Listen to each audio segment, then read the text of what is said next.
Hello, welcome back everyone to the online platform of SV Academy Ravla Mandi. This is the video for 12th class English compulsory and literature also the literary terms. Literary terms हमने जो previous video था उसके अंदर हमने literary terms के बारे में जाना था कि लिटरेरी टर्म्स होता क्या है। देखिए लिटरेरी टर्म्स एक ऐसी थिंग होती है जो हमारे लिटरेचर की कोई ब्यूटी को बताने के लिए या लिटरेचर को ओवर ब्यूटी देने के लिए, अपने आइडियाज़ को एक्सप्रेस करने के लिए, अपनी फीलिंग को एक्सप्रेस करने के लिए, अपने थॉट को एक्सप्रेस करने के लिए जो रीडर हैं पढ़ रहे हैं उसे, तो उसको लिटरेरी टर्म्स को यूज़ करते हैं, तो उन्हें लिटरेरी टर्म्स कहते हैं।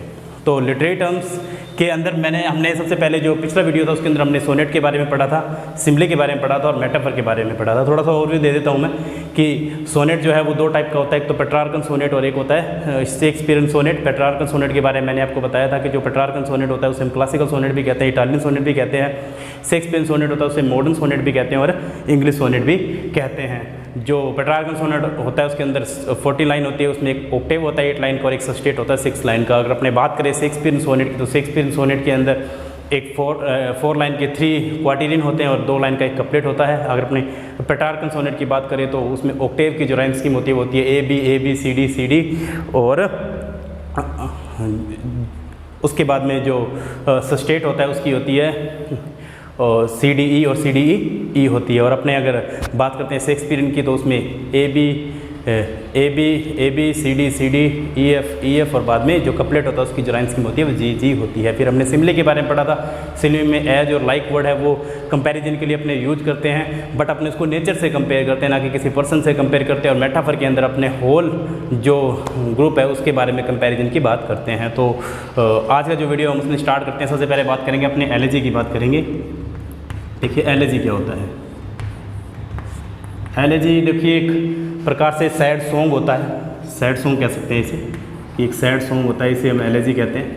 सैड सॉन्ग का मतलब एक शोक गीत गाया जाता है किसी के मरने पे, किसी के बिलोव्ड के यानी कि मरने पे, तो जो गीत गाया जाता है उसे हम एलर्जी कहते हैं। देखिए इसे लेमेंटेशन भी कहते हैं। कि लेमेंटेशन का क्या मीन होता है? लेमेंटेशन का मतलब भी एक प्रकार से शोक गीत ही होता है, उसे एलर्जी कहते हैं, यानी कि लेमेंटेशन भी बोला जाता है। तो मतलब जो शोक गीत है किसी के मरने पे जो गाया जाता है उसे हम एलर्जी कहते हैं। मीन्स सिंपल सी बात है कि अगर हमारे घर में कोई मर जाता है, कोई किसी की भी डेथ हो जाती है, ट्रेजेडी हो जाती है, देन हम भी रोते हैं। तो रोने के बाद में जो पोइट होते हैं यानी कि वो क्या है, कुछ ना कुछ लिखते हैं। देखो मैं आपको एक बात बताता हूँ कि पी.बी. शैली का आपने नाम सुना होगा। पी.बी. शैली एक पोइट थे। पी.बी. शैली के एक बहुत अच्छे फ्रेंड थे जॉन कीट्स। जॉन कीट्स की क्या है, बहुत ही जल्दी डेथ हो गई थी। जॉन कीट्स की डेथ हो गई थी। जॉन कीट्स की डेथ होने की वजह से जो पी.बी. शैली थे वो उनके बहुत ही क्लोज फ्रेंड थे, तो उनको बहुत ही ज़्यादा हर्ट फील हुआ था। जब उनको इतना ज़्यादा हर्ट फील हुआ था तो उन्होंने उनके लिए एक उनको ट्रिब्यूट की थी। ट्रिब्यूट का मतलब होता है श्रद्धांजलि देना, मतलब उनको ट्रिब्यूट करते हुए एक पोइम लिखी थी उन्होंने। उस पोइम को एज ए एलर्जी उन्होंने लिखा था उनके मरने पे इन्होंने उसके लिए यानी कि जो एलर्जी है वो गीत है वो लिखा था। तो एलर्जी क्या होती है? एलर्जी होती है जो यानी कि किसी के मरने पे जो भी शोक गीत लिखा जाता है, मतलब उनको उनके बारे में बताने के लिए, मतलब रोते हुए बताने के लिए, तो उसको अपने एलर्जी कहते हैं। तो सबसे पहले मैंने आपको बताया कि एलर्जी जो होता है वो सैड सॉन्ग होता है और एक प्रकार से इसको लेमेंटेशन भी कहते हैं। लेमेंटेशन का मतलब भी एक जो है सैड होता है यानी कि दुख होता है।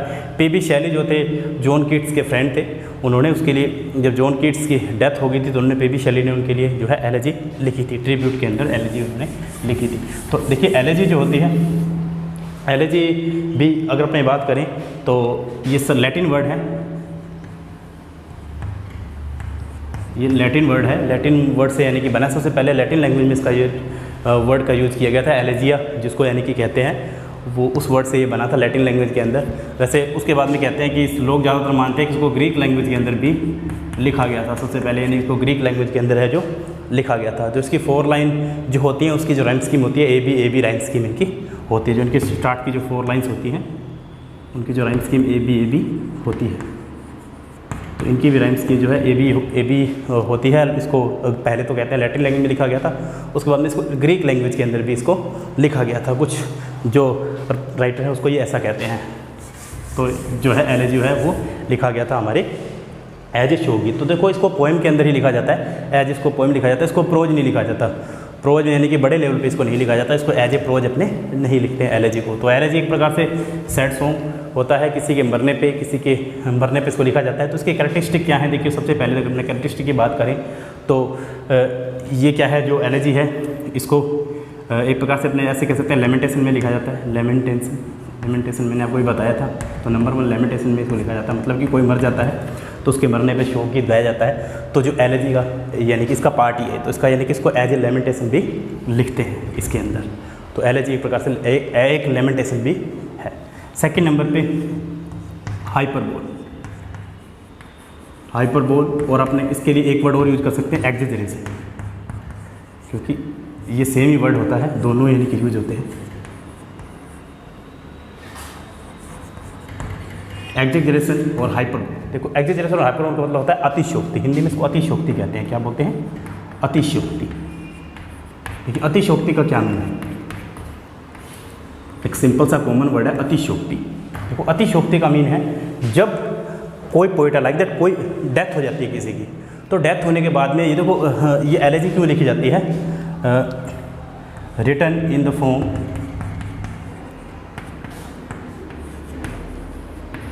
ऑफ ए सैडनेस, मतलब किसी की सैडनेस के लिए ये जो पोएम है ये लिखी जाती है।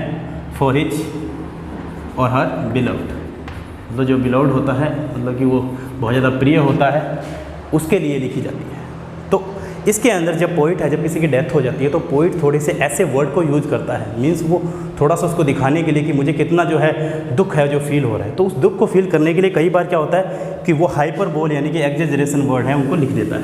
मीन्स जो रीडर होते हैं उसको पढ़ने के बाद में ऐसा कहते हैं कि ये क्या लिख दिया इसने, मतलब कि ऐसा तो हो ही नहीं सकता, लाइक दैट अपने कुछ ऐसी बातें लिख देते हैं हाइपरबोल के अंदर, मतलब उसको बढ़ा चढ़ा कर बोल देना, मतलब बढ़ा चढ़ा कर कोई भी चीज़ बोली जाती है कि कहने का मतलब कि जब मेरे जो किसी की यानी कि मेरे फ्रेंड की जब डेथ हुई थी तो बहुत सारे लोग हैं यानी कि पूरा का पूरा जो इंडिया था वो रोने लगा था। मीन्स कंपैरिजन किया गया, वो तो ऐसा होता है कि इंडिया थोड़ी ना रोएगा किसी के लिए, दैट्स मीन हाइपरबोल उसके लिए वर्ड यूज़ किया गया। लाइक दैट जब उसकी डेथ हुई थी तो बरसात होने लगी थी, पूरा आसमान रोने लगा था, all the sky is weeping for my friend, जैसे कि जॉन कीट्स के लिए मान लो पीबी शैली थे उन्होंने लिख दिया, तो उसको हाइपरबोल कहते हैं। उसके लिए एक्जेजरेशन वर्ड भी जो है वो यूज किया जाता है, हाइपरबोल इसके अंदर लिखा जाता है जो अपने जो एलर्जी पोएम है। और इसके अंदर क्या है, सैड सॉन्ग लिखा जाता है, मतलब सैड सॉन्ग यानी कि सैड टोन के अंदर इसको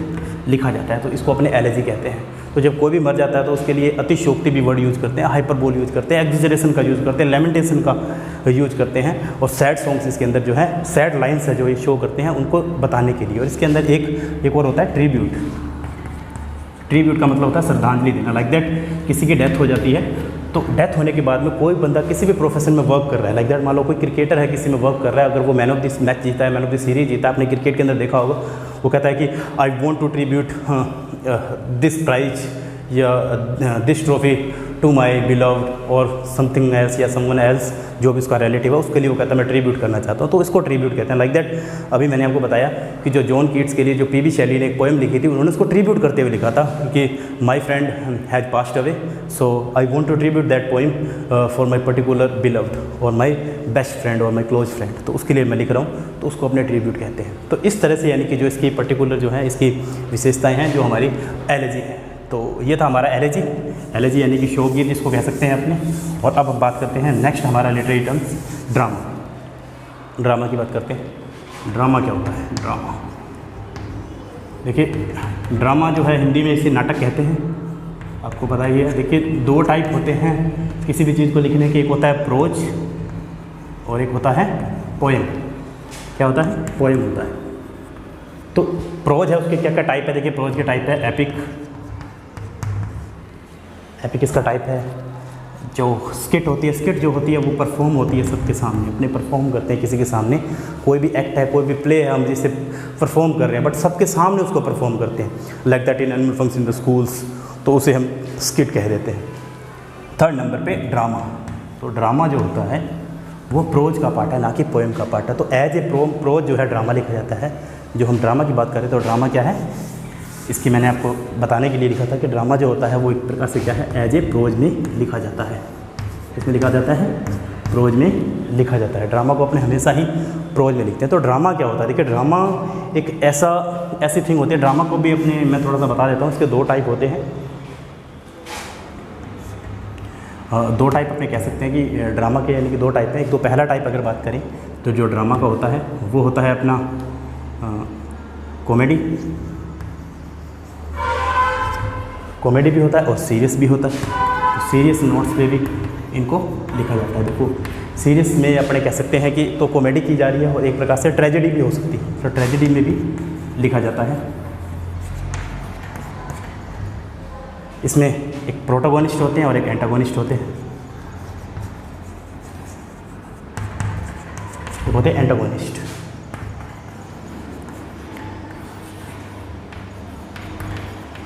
देखो प्रोटोगोनिस्ट और एंटागोनिस्ट। प्रोटोगोनिस्ट के अंदर आपको पता है हीरो होता है और एंटागोनिस्ट के अंदर विलन होता है। प्रोटोगोनिस्ट के अंदर क्या है, हीरो होता है, और एंटागोनिस्ट के अंदर क्या है, विलन जो है, विलन अपना रोल है प्ले करता है। देखो ड्रामा के अंदर विलन और हीरो दोनों होते हैं। कुछ कॉमेडीज होती हैं, कुछ ट्रेजेडीज होती हैं। मीन्स जो उनको एक्ट दिया जाता है उस एक्ट को वो प्ले करते हैं। लाइक दैट अपने बात करें जो भी सीरियल्स होते हैं वो एक प्रकार से वो एज ए पोएम नहीं होते हैं, वो एक ड्रामा में एज ए प्ले हो रहे होते हैं। वो कॉमेडी भी हो सकते हैं, सीरियस यानी कि ट्रेजेडी के रूप में भी हो सकते हैं। जो प्रोटोगोनिस्ट होते हैं वो हीरो का रोल प्ले करते हैं इसके अंदर, और जो एंटागोनिस्ट होते हैं वो क्या है, विलन का रोल इसके अंदर प्ले करते हैं। तो इसको हमेशा प्रोज में लिखा जाता है। देखो प्रोज और पोएम में क्या डिफरेंस है। देखो प्रोज और पोएम में डिफरेंस है। तो जो पोएम होती है वो छोटी होती है, शॉर्ट वे में उसको लिखा जाता है। प्रोज जो होता है बहुत ही बड़े लेवल पे हो सकता है, यानी कि बहुत ही उसका जो रूप होता है विस्तार होता है, मतलब बहुत ज़्यादा होता है ड्रामा में, यानी कि वो बहुत ज़्यादा बड़ा हो सकता है। तो मैंने भी आपको बताया कि कॉमेडी हो सकती है और ट्रेजेडी भी हो सकती है, जिसके अकॉर्डिंग को बोला जाता है उस तरह से, यानी कि वो रोल है उसके अंदर प्ले करते हैं ड्रामा के अंदर। और कॉमेडी के अंदर जो उनको रोल दिया जाता है उसके अंदर यानी कि क्या है, अपनी कॉमेडी को वो शो करते हैं या एज ए पेंटालूम जो अपना रोल प्ले करते हैं, मतलब कि ऑफ द कैमरा और क्या है, ऑन द कैमरा। तो ये ऑफ द कैमरा जो भी सीन प्ले होते हैं उसको अपने कहते हैं ड्रामा। ऑफ द कैमरा के अंदर जो होते हैं ड्रामा होते हैं। Means in this way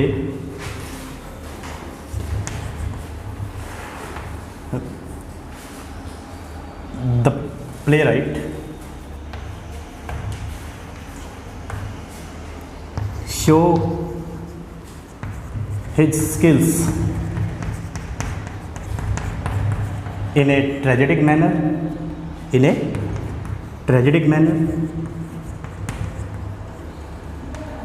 or in a comedy,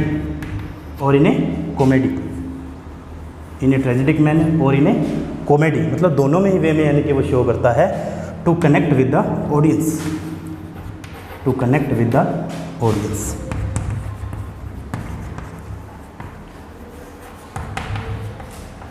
means उनसे कनेक्ट होने के लिए लिखता है। तो आपको एक चीज़ और बता देता हूँ, जो ड्रामा लिखने वाले होते हैं उनको ड्रामाटिस्ट नहीं कहते हैं, उनको प्ले राइट कहते हैं। क्या कहते हैं, प्ले राइट कहते हैं। तो कईयों को लगता है कि ये ड्रामाटिस्ट है उनको लिखने वाले, जैसे कि सोनेट्रियन होते हैं जो सोनेट लिखने वाले होते हैं, इनको ड्रामाटिस्ट नहीं कहते, इनको प्ले राइट कहते हैं, क्योंकि प्ले लिखते हैं, इनको प्ले भी बोला जाता है ड्रामा को। तो प्ले लिखने वाले होते हैं उनको यानी कि प्ले लिस्ट बोला जाता है, तो उनको प्ले राइट बोला जाता है, यानी कि वो ड्रामा लिखने वाले होते हैं। तो ड्रामा के अंदर मैंने आपको बताया कि कॉमेडी होती है और क्या होता है, मैंने आपको बता दिया कि in this way the playwright show his skills in a tragedic manner और in a comedy to connect with the audience. मतलब ऑडियंस में कनेक्ट होने के लिए या तो यानी कि वो ट्रेजिडिक मैनर में लिखते हैं या फिर वो क्या है उसके अंदर कनेक्ट होने के लिए यानी कि कॉमेडी भी लिखते हैं, और ड्रामा को जो है एज ए प्ले राइट है वो लिखा जाता है। तो ये यानी कि ड्रामा है जो उसकी विशेषताएँ हैं। तो अब हम नेक्स्ट वीडियोज़ के अंदर जो है लिटरेचर्स के कुछ और भी जो पार्ट हैं उनको यानी कि क्लियर करेंगे। तो नेक्स्ट वीडियो में हम जो पिछला वीडियो था हमने इसके अंदर सोनेट किया था, असेंबली किया था, एलिट्रेशन किया था। इस वीडियो में हमने एलेजी और एक ड्रामा है उसको कंप्लीट किया है। नेक्स्ट वीडियो के अंदर हम एलिट्रेशन करेंगे, एलिट्रेशन के को कंप्लीट करेंगे और भी बहुत सारे लिटरेरी टर्म्स हैं उनको थोड़ा कंप्लीट करेंगे। 2 वीडियोज़ और इसके लिटरेरी टर्म्स के आपके आने वाले हैं। That's it from the video.